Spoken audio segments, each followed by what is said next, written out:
Patay ang driver sa usa ka ride-hailing ug delivery app samtang kritikal ang lalaking pasahero niini human sila Madasmagi sa usa ka Wingvan kagabi sa Lapu-Lapu City. Si Juan Miruntina sa report.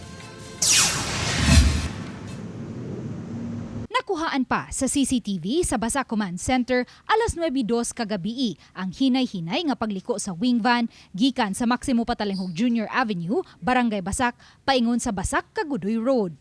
Nagsunod niini ang mga motorsiklo. Makita nga sa unahan, hinay-hinay nga ni-overtake sa Wingvan. Ang pipila ka mga motorsiklo, usa niini iya sa driver sa usa ka ride-hailing and delivery app kinsa may angkas nga lalaking pasahero.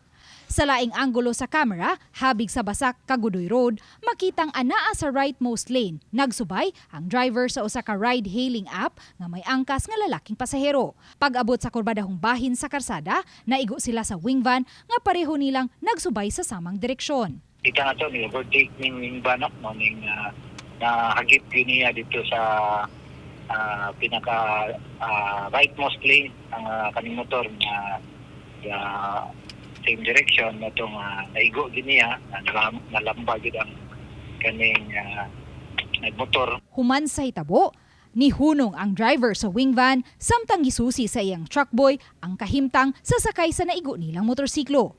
Tungod sa hitabo, nakabsan sa kinabuhi ang driver sa motorsiklo nga si Joey Dikdikan, 42 anyos, mulupyo sa Barangay Basak. Samtang kritikal ang angkas niining si Reggie Pernito, 33 anyos, taga Barangay Pahak.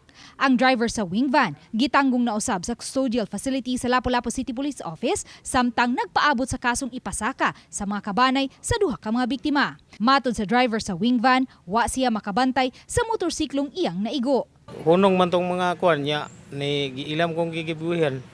Ako may nag-unagid wa ko ka diparar ato niya nga kuan niya. Timing sa tumam nga na libre naman ko musay paghunat ginako atong kuan mga nagitos mga 35 akong dagan. Sa interview sa RTV Balitang Bisdak, parehong nipadayag og kaandam ang mga kabanay sa nakalas nga driver sa motorsiklo ug sa pasahero niining angkas nga anaa pa sa hospital nga andam silang makig-areglo sa driver. Sa Wingvan, kung tabangan lang sila sa tanang mga gastuhan sa hospital ug sa pagpahiluna ug pagpalubong sa namatay. Do sa karon nga mo lang gyud nga maisiyo ang mga hod makakuha lang down payment ba. Then magpirmahay dire og sa partial. Mao may ma'am nga maluwas lang yung kinabuhi sa among kuan ba. Samot na kay katong bata man ba nahugog siya may kining breadwinner man ba sa magsuon. Siya may gabuhi sa papa mama. Okay ra mi og kanang sitol niya. Pero ang ilang gi-offer nga sitol murag kuan naman sad kaayo. Kanang temporary ra gud sad siya ba. Dili gud siya nga dong og extra ang ana. Nya daghan pa baya lihok-lihokon. Ang among gusto nga sitol kanang kung parte about sa funeraria murag iko ana lang yun nga ma-focus na lang yun tug kahuman didto tanan. Uban ni Marlon Melgazo, Luan Miruntina, Balitang Bisdak.